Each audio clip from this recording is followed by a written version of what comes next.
नहमदुहु व नसल्ली अला रसूलिहिल करीम अम्मा बाद फ़अऊज़ु बिल्लाहि मिनश्शैतानिर रजीम बिस्मिल्लाहिर रहमानिर रहीम। मौजूद सामीन अस्सलाम वालेकुम। आज मैंने आपको मूसा अलैहिस्सलाम की एक दुआ के बारे में बताना है जो कि सूरतुल क़िसस में है। मूसा अलैहिस्सलाम की ये दुआ क्या है मैं आपको वीडियो के एंड पे बताऊंगी। आपने सारी वीडियो गौर से सुननी है। ऐसे हुआ कि मूसा अलैहिस्सलाम अपने घर से बाहर निकले तो दो शख्स लड़ाई कर रहे थे। मूसा अलैहिस्सलाम से एक ने मदद मांगी। जब मूसा अलैहिस्सलाम ने मदद के लिए उसके पास गए हैं तो वो एक कहना नहीं मान रहा था। मूसा अलैहिस्सलाम ने उसको मुक्का मारा और वो मर गया। सूरह क़िसस में अल्लाह ताला इरशाद फरमाते हैं फ़वक़ज़हु मूसा फ़क़ज़ा अलैहि, मूसा ने उसको मुक्का मारा बस वो मर गया। यानी कि नबी पर आजमाइश पड़ गई। और मूसा अलैहिस्सलाम उसी वक्त कहने लग गए कि अल्लाह ताला ये तो शैतान का अमल है, क्योंकि कोई नबी ना हक किसी को कत्ल नहीं कर सकता। बस नबी पे आजमाइश थी। अल्लाह ताला ने कहा कि अभी फ़िलहाल आप पे कोई यकीन नहीं करेगा।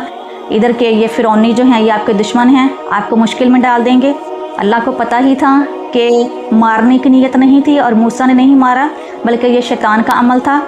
तो अल्लाह ताला के हुक्म से मूसा अलैहिस्सलाम को अल्लाह ताला ने कह दिया कि आप मदियन चले जाएं। आप अपना मिस्र शहर छोड़ के मदियन गए।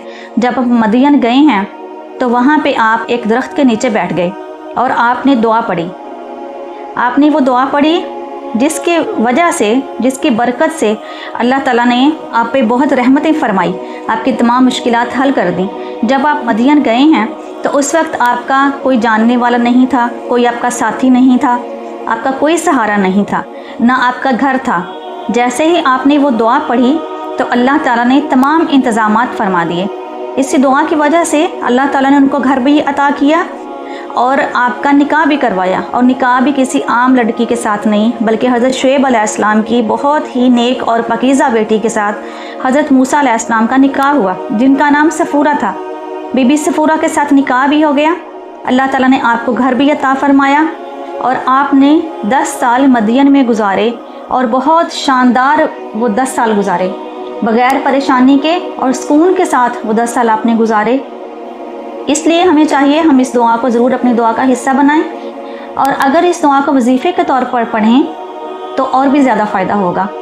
और ये भी कहा जाता है आपने ये जो वजीफ़ा करना है तो एक ही टाइम में करना है। यानी कि एक दिन अगर आपने फ़जर के बाद किया है तो अगले दिन भी फ़जर के बाद ही करना है। और 3 दिन इसका टाइम है कि 3 दिन आप ये वजीफ़ा करें। अगर तहज्जुद के टाइम किया जाए तो बहुत ही बेहतर होगा। और जिस काम की नीयत से करें अल्लाह ताला वो कुछ अता फरमाता है। और अगर इसको दुआ का हिस्सा बनाएंगे तो इंशाल्लाह बहुत सारी परेशानी अल्लाह ताला ख़त्म फरमाएगा।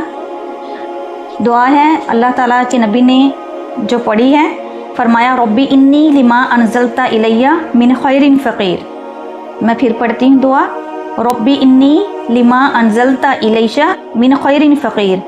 ऐ हमारे परवरदिगार, तो जो कुछ भलाई मेरी तरफ उतारे मैं उसका फ़कीर हूँ। यानी कि अल्लाह ताला की हर भलाइयाँ जिनकी हमें ज़रूरत है, तो हर भलाइयों के ही हम मोहताज हैं। अव्वल आखिर दुरूद इब्राहिमी पढ़ना है इस आयत के, और आयत 7 बार पढ़नी है। और इसका असर ये होगा कि अल्लाह ताला आपकी दुआ फ़ौरन कबूल फरमाएगा और हर मकसद के लिए दुआ पढ़ी जाती है। और अगर हम इसको दुआ का हिस्सा बनाएंगे तो इंशाअल्लाह जो भी परेशानियां हैं अल्लाह ताला हमारी वो ख़त्म फरमाएगा। व आखिर दावाना अनिल हम्दुलिल्लाहि रब्बिल आलमीन।